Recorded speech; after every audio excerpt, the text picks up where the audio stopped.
11.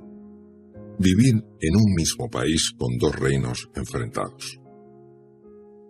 Las fortalezas están en nuestras diferencias, no en nuestras similitudes. Stephen Covey.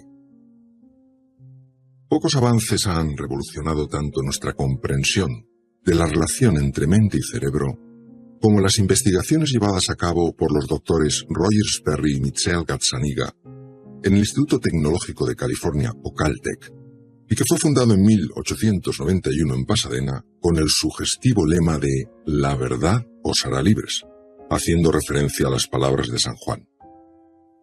Roger Sperry fue galardonado en 1981 con el Premio Nobel de Medicina por sus descubrimientos sobre las diferencias que hay en el funcionamiento de los dos hemisferios cerebrales. El cerebro se parece a una nuez una vez que hemos quitado la cáscara. Cada uno de sus lados correspondería a un hemisferio cerebral.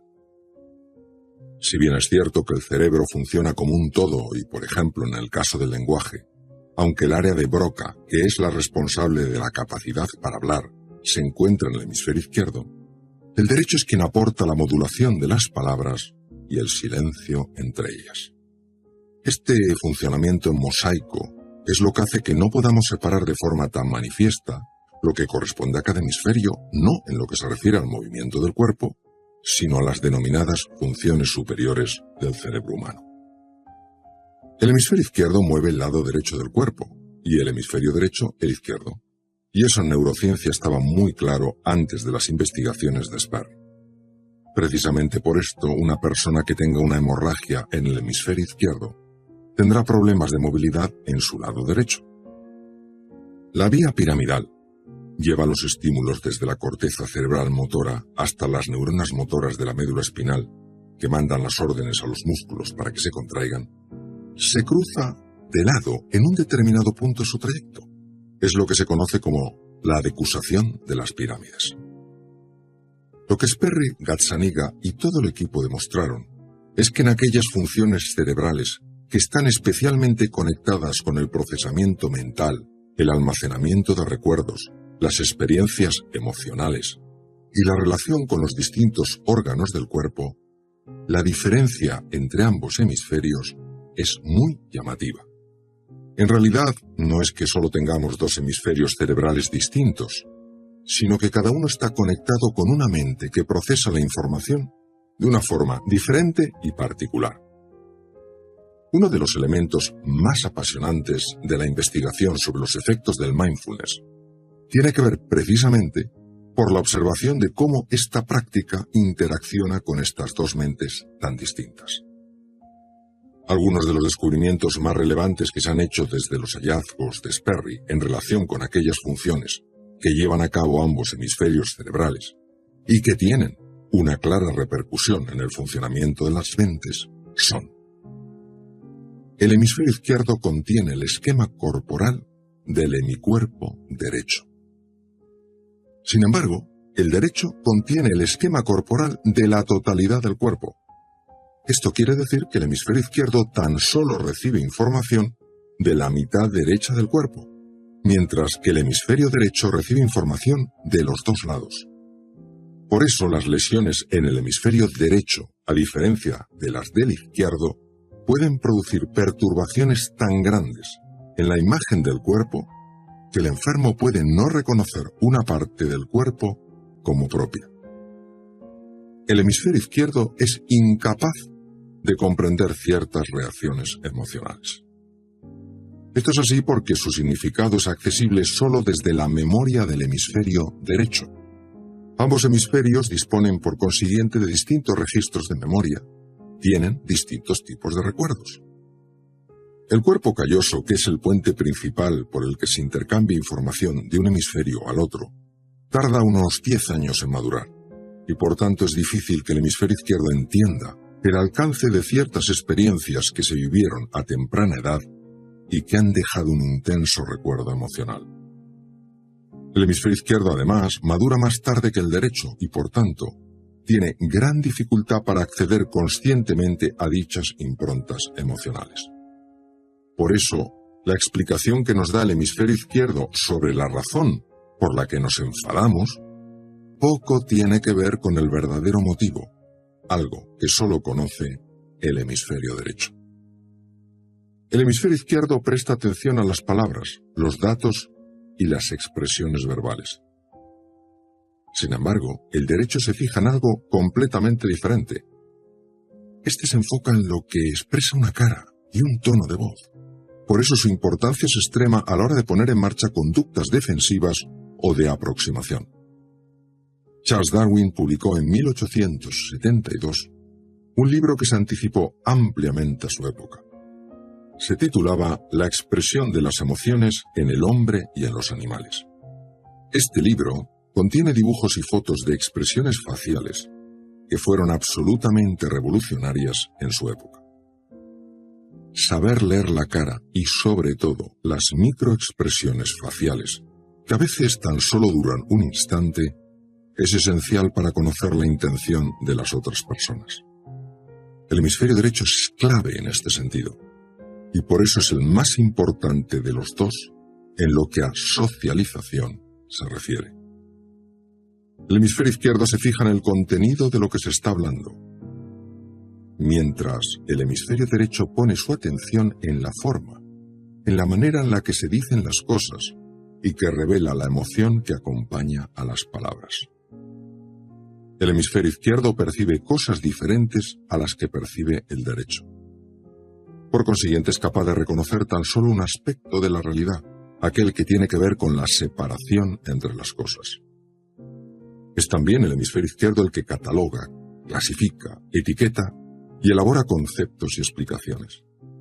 El derecho no está tan interesado en conocer como en comprender, y no está tan interesado en analizar cada parte de un todo como en conectar todas las partes que forman ese todo.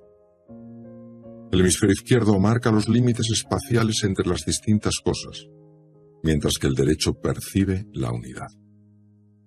El hemisferio izquierdo es la sede de la conciencia consciente, a diferencia del derecho, que es la sede de la conciencia inconsciente. El hemisferio izquierdo es la sede de la mente consciente, mientras que el derecho es la sede de la mente inconsciente. La mente inconsciente no habla, pero sí se expresa a través de los sentimientos y de esos cambios en el cuerpo a los que conocemos como emociones. El hemisferio derecho es el más importante en lo que se refiere a la regulación de la homeostasis, o equilibrio interno del cuerpo, y por eso ha de recibir información de ambos lados del mismo. El lóbulo frontal del hemisferio derecho es mucho más importante en la regulación de la atención, más que el lóbulo frontal del hemisferio izquierdo. A lo largo de los distintos capítulos del audiolibro, he hablado de la relevancia que tiene el entrenamiento en la atención y cómo la práctica del mindfulness nos ayuda en ello. Las ondas cerebrales del hemisferio derecho y el hemisferio izquierdo son distintas. El electroencefalograma EEG registra la actividad eléctrica del cerebro mediante una serie de electrodos colocados en el cuero cabelludo, donde se observan los distintos patrones de actividad en ambos hemisferios cerebrales. Las ondas en el hemisferio izquierdo son predominantemente beta rápidas, 14 a 30 Hz, y de escasa amplitud, mientras que las que se registran en el derecho suelen ser más lentas y de mayor amplitud de tipo alfa, 8 a 13,99 Hz, teta de 4 a 7,99 Hz y delta de 0,1 a 3,99 Hz. Ya hemos visto que cuando es el hemisferio derecho la puerta al inconsciente, el que principalmente funciona, tenemos una mayor presencia de ritmos alfa, teta y delta, lo cual indica una sincronización de grupos neuronales más amplios. Cuando no son solo determinados grupos neuronales los que sincronizan su actividad, sino que esta sincronización se extiende a ambos hemisferios cerebrales, entonces la presencia de dichas ondas son más lentas y de mayor amplitud en gran parte de la corteza cerebral. Es por ello, precisamente, por lo que se puede tener un acceso consciente a recuerdos ocultos en el hemisferio derecho, y especialmente en su sistema límbico. Este es el motivo también por el que durante la práctica del mindfulness se puede entrar en contacto con dichos recuerdos de alto contenido emocional los cuales son transformados a la luz de la conciencia. Y esta podría ser la explicación de por qué durante la práctica del mindfulness se reparan tantas heridas emocionales.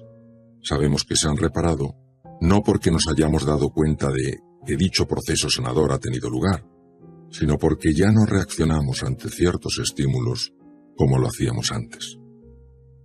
El hemisferio izquierdo seguía por la línea del tiempo.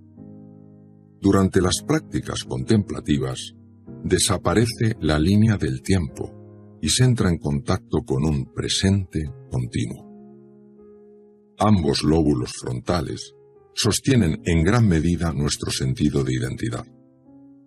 El izquierdo como narrativa y el derecho como mundo experiencial. El primero nos explica cómo somos y el segundo nos lo hace sentir. Nuestra cosmovisión, la forma de ver la realidad, tiene componentes verbales asociados fundamentalmente al hemisferio izquierdo y componentes no verbales asociados al derecho. El conflicto intrapsíquico es la norma por el que todos tenemos heridas emocionales. Humillaciones, faltas de amor, sensación de incapacidad, abandono, rechazo, marginación, que han dejado una impronta en nuestro hemisferio derecho al cual no es fácil acceder desde el izquierdo, que es el que nos permite ser conscientes de algo. Figuras críticas y punitivas siguen viviendo dentro de nosotros. El niño herido sigue anhelando el cariño que no experimentó en ciertos momentos de su vida y sigue haciendo lo que sea necesario para hacerse querer. Debido a estas improntas emocionales, cuando algo nos recuerda aquel dolor, reaccionamos violentamente, huimos o nos bloqueamos. Cuando el hemisferio derecho empieza a marcar el ritmo en lo que a la actividad cerebral se refiere, entonces puede producirse esa sincronización en la que los dos hemisferios empiezan a dialogar entre sí. Es de esta manera como ciertos conflictos intrapsíquicos contenidos en la memoria del hemisferio derecho pueden, a la luz de esta conciencia expandida, ser resueltos. El hemisferio derecho está más conectado a la realidad sensorial y por consiguiente a la material, mientras que el izquierdo es mucho más conceptual y abstracto. Durante la práctica del mindfulness pasamos del modo explicativo, analítico y conceptual propio del hemisferio izquierdo a uno mucho más basado en la experiencia sensorial directa y por tanto más conectado al derecho. El cíngulo anterior y la ínsula, que son, como hemos visto, áreas de asociación en las que confluyen sensaciones corporales, sentimientos y razonamientos, están especialmente activos durante este proceso en el que llevamos la atención a la experiencia corporal. Los efectos que tiene esta activación del cíngulo anterior y de la ínsula son un aumento del GABA. Las benzodiazepinas, que son la base de medicamentos tan conocidos como el Valium, se acoplan al receptor del GABA. De ahí el efecto por una parte sedante y por otra relajante muscular que tiene la práctica del mindfulness. Este efecto, aunque también se asocia a las ondas alfa, es sin embargo especialmente notable durante la generación de ondas teta y delta. Un aumento de serotonina sobre todo durante el ritmo delta. La serotonina es una hormona de gran importancia para mantener un buen estado de ánimo. Un incremento de melatonina que favorece el sueño y que es muy marcado durante el ritmo alfa. Una reducción de los niveles de cortisol. Recordemos la extraordinaria importancia de que el cortisol no esté elevado por encima de ciertas cifras. Durante el distrés, los valores de cortisol se disparan. Esta es una de las razones por las que la práctica del MBSR ha alcanzado tanta relevancia en el entorno médico. Si hiciéramos un relato de lo que va sucediendo en los distintos estados de la práctica meditativa, cuando se hace un registro electroencefalográfico, podríamos resaltar lo siguiente. Fase 1. Desaparición progresiva de las ondas beta, que representan la actividad dispersa de grupos neuronales con bajo nivel de sincronización. El ritmo beta es el característico de la persona que está despierta con los ojos abiertos y que está razonando o resolviendo problemas. Al comenzar la meditación empiezan a hacerse más presentes las ondas alfa, que representan la actividad de grupos más grandes de neuronas. En esta fase lo más destacado es que hay una significativa relajación muscular que se asocia a una activación del sistema nervioso parasimpático con todos los efectos que ya conocemos y que podemos resumir en conservación de energía, efecto trofotrópico, potenciación del equilibrio fisiológico, la reparación de los tejidos y el funcionamiento adecuado de todos los órganos, entre los que podemos destacar el sistema cardiovascular y el aparato digestivo. Fase 2. A medida que la práctica de la meditación se va haciendo más profunda, también va siendo mayor la sincronización de las ondas alfa en ambos hemisferios cerebrales, lo cual es expresión de un mayor grado de comunicación entre ambos. A la vez que se van sincronizando grupos más amplios de neuronas, comienzan a aparecer las ondas teta, que son lentas y de gran amplitud. En este nivel empieza a desplegarse la capacidad creativa que tiene nuestro ser. Este patrón de actividad se pierde en el momento en el que aparecen pensamientos o expectativas de cualquier tipo. Fase 3. En esta fase, el patrón predominante es de ondas teta, que son las características del hipocampo y que tiene una extraordinaria importancia en la conservación y acceso a los recuerdos. La fase de ondas teta se caracteriza por la sanación de heridas emocionales, de las cuales ni siquiera tenemos un recuerdo consciente. Fase 4. Cuando la meditación alcanza un nivel muy profundo, aparecen ondas delta, que son difíciles de captar porque pueden quedar enmascaradas por la actividad eléctrica de los músculos del cuello. Se trata de un tipo de onda que se produce cuando grandes grupos neuronales están excepcionalmente sincronizados. Hay investigadores que dicen que estas ondas nos conectan con el inconsciente colectivo, del que tanto hablaba el psiquiatra suizo Carl Gustav Jung. Aquí estaría almacenado todo el bagaje cultural de la humanidad. Aunque hablamos de un campo muy complejo y sutil, tal vez entrar en este ritmo pueda generar una experiencia de haber vivido otras vidas en otro tiempo y en otro lugar. Para comprender de una manera menos descriptiva y más visual el efecto que tiene la práctica del mindfulness y su relación con las distintas fases descritas, voy a utilizar de nuevo el océano como metáfora, aunque esta vez sea de una manera diferente a cuando hablaba de las olas y el mar a la hora de describir el funcionamiento de la mente dualista. Es importante también resaltar que cualquier medición electroencefalográfica que se haga refleja solamente un aspecto muy parcial de algo que sucede durante la meditación. La meditación es una experiencia mucho más grande y compleja de lo que ninguna tecnología actual puede llegar a medir. Esto lo entenderán muy bien las personas a las que, por ejemplo, les encante la música. No cabe duda de que en el momento en el que estén escuchando una de sus piezas o canciones favoritas, van a producirse cambios químicos en la sangre y también cambios eléctricos en su cerebro que pueden ser medidos con las tecnologías actuales. Sin embargo, la experiencia vital, subjetiva e íntima que se tiene en esos momentos de especial deleite no puede ser descrita únicamente a partir de estas mediciones.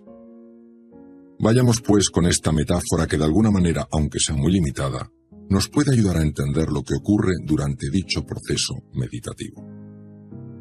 El océano tiene una superficie que con frecuencia está agitada por el viento y la tormenta. Representa la mente dualista tan pronta a alterarse con lo que considera que son provocaciones, ofensas, decepciones, fracasos, o simplemente la falta de cumplimiento de nuestras expectativas. En el electroencefalograma habría un ritmo beta muy rápido, propio no solo de la mente pensante, sino de la pensante y estresada. A medida que iniciamos la práctica meditativa, es como si empezáramos a sumergirnos en las profundidades del mar.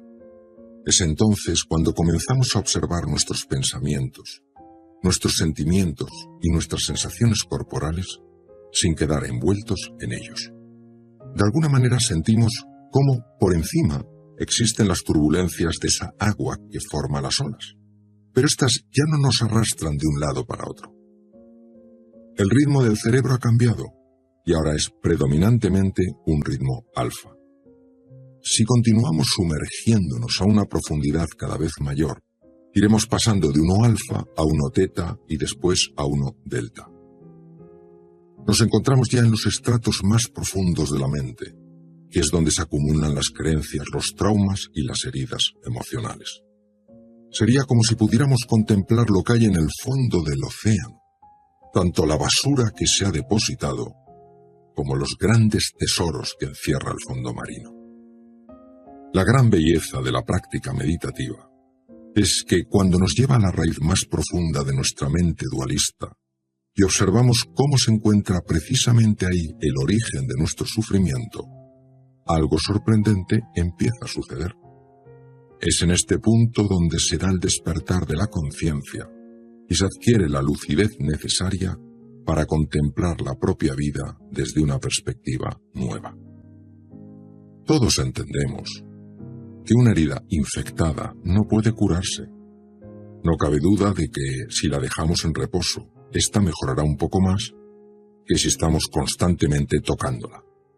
Si además administramos antibióticos apropiados, conseguiremos una mayor mejoría e incluso su curación. Sin embargo, hay determinadas heridas que tienen en su interior un cuerpo extraño o cierta cantidad de pus y que necesitan ser abiertas para sacar dicho cuerpo y eliminar el pus.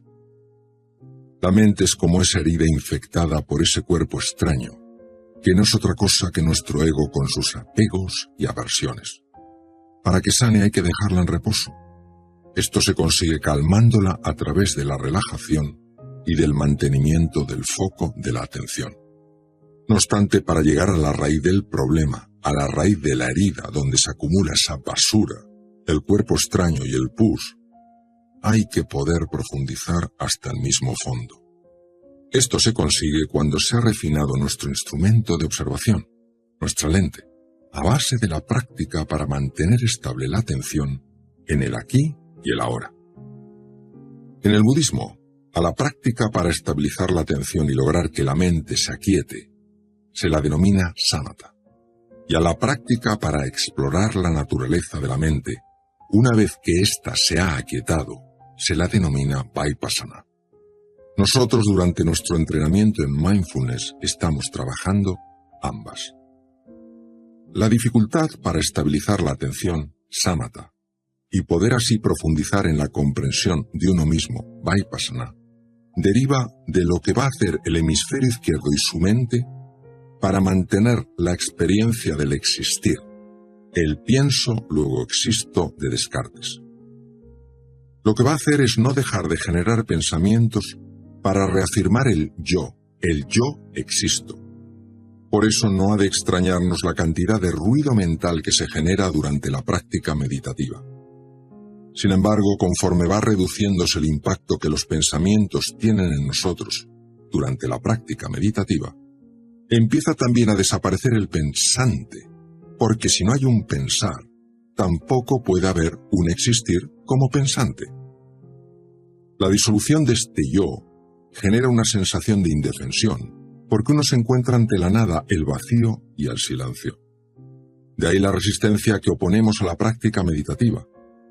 Pero si uno se fía del proceso y en lugar de intentar controlarlo, se deja llevar, se deja sumergir hasta el fondo del mar, entonces puede entrar en contacto con lo que está más allá del yo, y que es el ser, nuestro maestro interior, el mejor ingeniero del mundo, el que es capaz no solo de transformar y sanar ese yo con tanta frecuencia herido, sino también de mostrarnos todo un nuevo mundo de posibilidad que está más allá de las fronteras del yo. La calma, la serenidad llevan al silencio, y a una comprensión más profunda del sentido de la vida.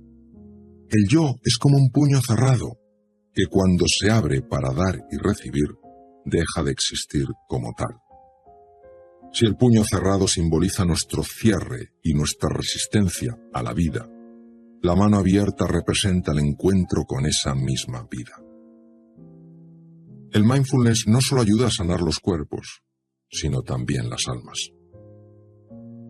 Al final, y como ya he comentado, todo forma parte de una única realidad cuyos componentes se pueden distinguir, pero no se pueden separar. Instrucciones para la práctica del mindfulness. Aprender a ir más allá de la propia identidad. Sé tú el cambio que quieres ver en el mundo. Gandhi.